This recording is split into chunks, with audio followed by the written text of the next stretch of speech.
3-3 लाख लोगों की रैलियां कर रहे हैं, वही को कोविड फैला रहे हैं। ये तो जनता को बेवकूफ़ बना रहे हैं कि लॉकडाउन कर दिया हुआ तो रुक जाएगी, कोई नहीं रुकता है। जब चुनाव का वो आता है उसमें तो कोरोना का वो नहीं दिखा रहे, और जब चुनाव खत्म हो जाए जब कोरोना दिखा रहे हैं।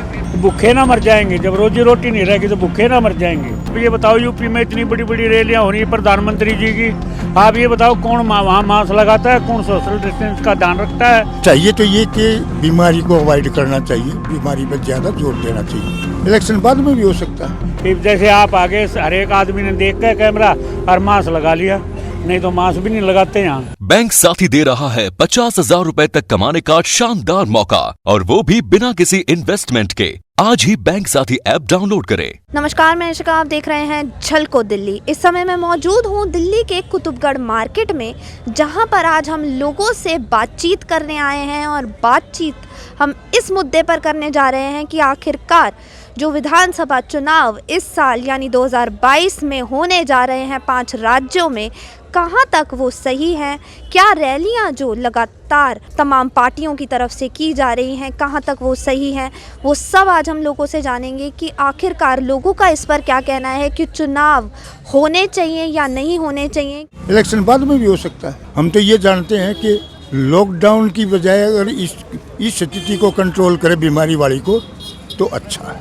वो पैसा खर्च बीमारी में होना चाहिए, चाहे वो लॉकडाउन की हो या किसी मेडिसिन पर और पैसा खर्च करने की हो, तो वहाँ पैसा खर्चने में फायदा है।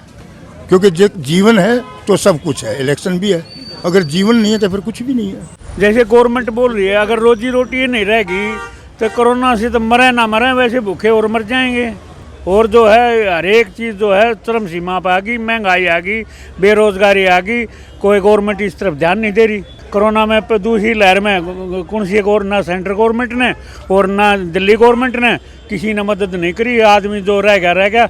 और अस्पतालों में भी ये हुआ है कि ज़्यादा दिन एक मरीज रह गया, ज़्यादा दिन एडमिट रह गया तो उसकी ऑक्सीजन हटा दी। ये कह दिया कि भी दूसरे को आने तो उन्हें जान पड़ जाती। इसके पास जो है 10-5 लाख रुपए की गुंजाइश है और ये जो है ये हटा दो।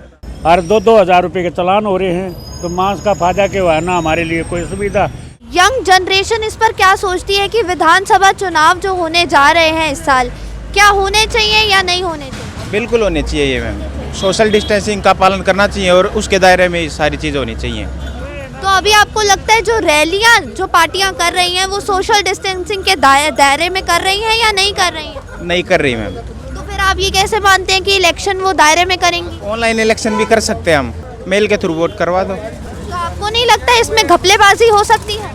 नहीं हो सकती मैम, फॉरेन कंट्री में भी तो होती है, यूएसए में हुई थी। आप इतना मानते हैं कि भारत इतना ज़्यादा डेवलप हो चुका है कि ऑनलाइन वोटिंग के जरिए से हम नेताओं को चुन सकते हैं अपने? बिल्कुल हो सकता है मैम। पब्लिक को तो क्या खाने कमाने नहीं देते और वो रैली कर रहे हैं नेताजी। वो एक हमने देखा था कल टीवी के अंदर, एक भी आदमी क्या मास्क नहीं लगाए हुए था। हम का ना खाएंगे तो ये रेडी नहीं लगाएंगे तो कमाएंगे कैसे? लेकिन वो अपनी रैलियों पर कर्फ्यू नहीं लगाते हैं, रैलियां नहीं। हाँ, रैलियों पर कर्फ्यू नहीं लगाते। रैली तो है ना इतनी भीड़, रैलिया पे कर्फ्यू होना चाहिए जी। सभी नेताओं के नाम गिनाए थे, उनके सब का कोरोना हो रहा है, वही तो फैलाते हैं और कौन फैलाता है? अब दिल्ली में कितने केस आ रहे हैं? 10,000 कुछ केस आ रहे हैं। रैली यहाँ तो बंद हो रही है, इसमें देखो पंजाब में देखो, उसमें यूपी में देखो रैली हो रही है, वहाँ कोरोना नहीं दिखा रहे। लेकिन जब पंजाब में केजरीवाल जी रैली करने गए तो वो संक्रमित होके वापस लौटे हैं, तो फिर इस पर क्या कहेंगे? ये जा रहे जी अपने उसमें जा रहे हैं ना इलेक्शन आगे, जिसमें ये इन्हें जाना नहीं चाहिए दूसरी स्टेट में, मतलब दूसरे उसमें जाना नहीं चाहिए। अपनी दिल्ली तो अपनी दिल्ली तो सुनवाई नहीं जाती। क्या आप मानते हैं कि कोविड बढ़ सकता है आगे?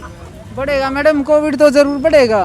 3-3 लाख लोगों की रैलियां हो रही है मैडम। कुछ रैलियां नहीं होनी चाहिए। अगर रैलियां होंगी तो कोविड ज़्यादा फैलेगा और इससे बहुत बड़ा खतरा होगा देश में, और ज़्यादा खतरा बढ़ेगा इससे। जितनी भी रैलियां होंगी हमारे देश में, जैसे हमारे पंजाब में रैलियां हुई, वहाँ पर हमारे पंजाबी भाइयों ने रैलियां बंद की, इससे वहाँ पर कोविड का खतरा थोड़ा कम होगा। तो अगर चुनाव की बात करें, आपको लगता है चुनाव होने चाहिए या नहीं होने चाहिए? ये तो हम नहीं कह सकते, थोड़ा पॉलिटिक्स का वो हो गया। हम तो आम इंसान हैं। तो वोट तो आप ही देंगे ना, तो आप क्या मानते हैं? क्योंकि लाइनों में जब आप खड़े होंगे वोट देने के लिए तो संक्रमित आप होंगे, ना कि वो नेता। इससे थोड़ा कोविड का खतरा तो है ही। ये तो मैम देखो, आपस में पॉलिटिक्स है, आपस में राजनीति खेलेंगे आपस में सरकार। तो जनता को तो थोड़ा सतर्क होना पड़ेगा ना, उसको तो समझदार रहना पड़ेगा। जनता को थोड़ा सतर्क होना पड़ेगा, लेकिन ये तो पॉलिटिक्स है, वो तो एक दूसरे के विपक्ष में दल बदल करते रहते हैं। वो तो चाहेंगे कि इलेक्शन आज हो, लेकिन हमारे जनता को सोचना चाहिए कि कोविड चल रही है, तो इसलिए थोड़ा इलेक्शन आगे होना चाहिए।